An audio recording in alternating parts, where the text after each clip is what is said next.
দীৰ্ঘদিনৰ পিছত এটা বিষয় উত্থাপন কৰিবলৈ লৈছো যে শেহতীয়াভাৱে মুখ্যমন্ত্ৰী ডক্টৰ হিমন্ত বিশ্ব শৰ্মাই ঝাৰখণ্ডত গৈ নিৰ্বাচনী প্ৰচাৰ চলাইছে আৰু সেই নিৰ্বাচনী প্ৰচাৰ কেনেদৰে চলাইছে সকলোৱে দেখিছে। অসমত নিৰ্বাচন শেষ হৈ গ'ল, লোকসভা নিৰ্বাচন, ইয়াৰ পৰৱৰ্তী সময়ত ঝাৰখণ্ডৰ বিধানসভা নিৰ্বাচন, সেই বিধানসভা নিৰ্বাচনত প্ৰচাৰ চলাই আছেগৈ। কিন্তু অসমত যি সময়ত নিৰ্বাচনী প্ৰচাৰ চলাইছিল সেই সময়তে অংগনবাড়ী কৰ্মী সহায়িকাসকলৰ দাবী পূৰণৰ বিষয়টো উত্থাপন কৰিছিল, কিন্তু তাৰ পাছত একো নকৰিলে। বানপানী আহিল, বানপানীৰ সময়ছোৱাত কেনেকুৱা এটা সমস্যাৰ সৃষ্টি হৈছে সেয়াও সকলোৱে দেখিলে। অংগনবাড়ী কৰ্মী সহায়িকাসকলৰ ইতিমধ্যে অংগনবাড়ী বহু কেন্দ্ৰ কেনেকুৱা এটা পৰিস্থিতিৰ সন্মুখীন হ'ল সেয়াও বিভিন্ন সময়ত আমি দেখিবলৈ পালোঁ। তাৰ পৰৱৰ্তী সময়ত আৰু এটা বিষয় উত্থাপন হৈছে যে এই সকলোবোৰৰ পিছত মুখ্যমন্ত্ৰী ডক্টৰ হিমন্ত বিশ্ব শৰ্মাই আলোচনা কৰিব লাগে বুলি কোৱাৰ পিছত আজিলৈকে আলোচনাত নমতা বিষয়টোৱে আৰু আজিলৈকে মুখ্যমন্ত্ৰী গৰাকীক দৃষ্টিগোচৰ কৰাব নোৱাৰা বিষয়টোৱে, মুখ্যমন্ত্ৰী গৰাকীক বাধ্য কৰিব নোৱাৰা, মুখ্যমন্ত্ৰী গৰাকীয়ে কিয় আলোচনাত বহা নাই সেই প্ৰশ্নটো ডাঙৰকৈ উত্থাপন কৰিব পৰা এই 1,21,000 অংগনবাড়ী কৰ্মী সহায়িকাৰ যিটো একত্ৰিত মনোভাৱ, সেই একত্ৰিত মনোভাৱটোত ক'ৰবাত কিবা এটা ৰৈ গৈছে নেকি?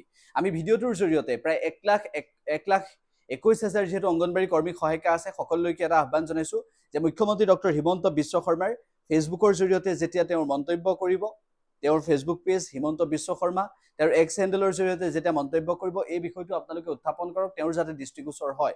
একেটা সময়তে আমি উল্লেখ কৰিছিলোঁ যে আমাৰ এটা ফেচবুকত পেজ আছে ইনটেক্ট উইথ এছ জি, তাৰ জৰিয়তেও আপোনালোকে এই বিষয়টো উত্থাপন কৰক। ইনটেক্ট উইথ এছ জি যিটো নামত আপোনালোকে চাই আছে সেইটো ফেচবুকত চাৰ্চ কৰিব আৰু পেজটো পাব, লাইক ফ'ল' কৰি ৰাখিব আৰু নিশ্চিতভাৱে সেই সন্দৰ্ভতো আপোনালোকে তাৰ জৰিয়তেও এটা সচেতনতা হেছটেগৰ জৰিয়তে সচেতনতা আনিবলৈ আমি চেষ্টা কৰিছিলোঁ। কিন্তু এতিয়া বিষয়টো হৈছে নিৰ্বাচন হৈ যোৱাৰ পিছত আকৌ 26ৰ বিধানসভা নিৰ্বাচন আহি আছে, তেতিয়ালৈকে কি অংগনবাড়ী কৰ্মী সহায়িকাসকলে পেটত গামোচা বান্ধি থাকিব লাগিব, এটা অৱস্থাৰ সৃষ্টি হ'ব নেকি?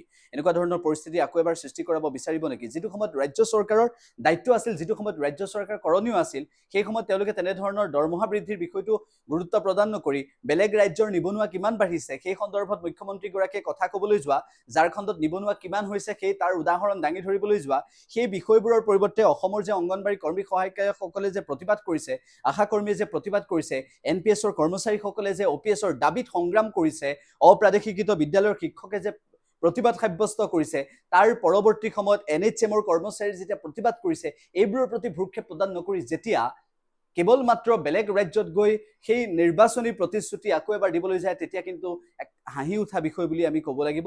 আমি ভিডিঅ'টো শেষ কৰিম, কিন্তু তাৰ পূৰ্বে এটা কথাই উল্লেখ কৰিব বিচাৰিছোঁ যে এই সমগ্ৰ বিষয়টোৰ লগত মুখ্যমন্ত্ৰী ডক্টৰ হিমন্ত বিশ্ব শৰ্মাই কেনেদৰে অংগনবাড়ী কৰ্মী সহায়িকাসকলৰ দৰমহা বৃদ্ধিৰ বিষয়টো এটা দুটা তিনিটা মাহৰ ভিতৰত কেনেদৰে শেষ কৰে আৰু অতি সোনকালে যদি এই দাবী পূৰণ নকৰে তেনেহ'লে অংগনবাড়ী কৰ্মী সহায়িকাসকলৰ যিখন ডিজিটেল এক প্ৰকাৰ প্ৰতিবাদ, সেই ডিজিটেল প্ৰতিবাদখন এইবাৰ তীব্ৰতৰ হ'ব।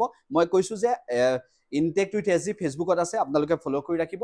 আমি এই সন্দৰ্ভত নিশ্চিতভাৱে হেছটেগৰ জৰিয়তে সেই কাৰ্যসূচীও আৰম্ভ কৰিম। সকলোকে আহ্বান জনাইছোঁ, 1,21,000 অংগনবাড়ী কৰ্মী সহায়িকাৰ যদি যিমানে এতিয়া ভিডিঅ'টো চাই ফেচবুকত ইনটেক্ট উইথ এছ জি এই নামত থকা, ইনটেক্ট উইথ এছ জি নামত থকা এইটো আপোনালোকে এবাৰ চাৰ্চ কৰিব ফেচবুকত, লিংক দিও থৈছোঁ ইউটিউবৰ তাতো গৈ পেলাই চাব পাৰিব ফেচবুকলৈ গৈ। গতিকে তাত সকলোৱে ফ'ল' কৰি ৰাখিব। খুব কম সময়ৰ ভিতৰত 1,21,000 ভিতৰত যদি আমি প্ৰায় 40-50,000 সমৰ্থন পাওঁ, নিশ্চিতভাৱে আমি এই ক্ষেত্ৰত আগবাঢ়িব পাৰিম সকলোৱে একত্ৰিতভাৱে।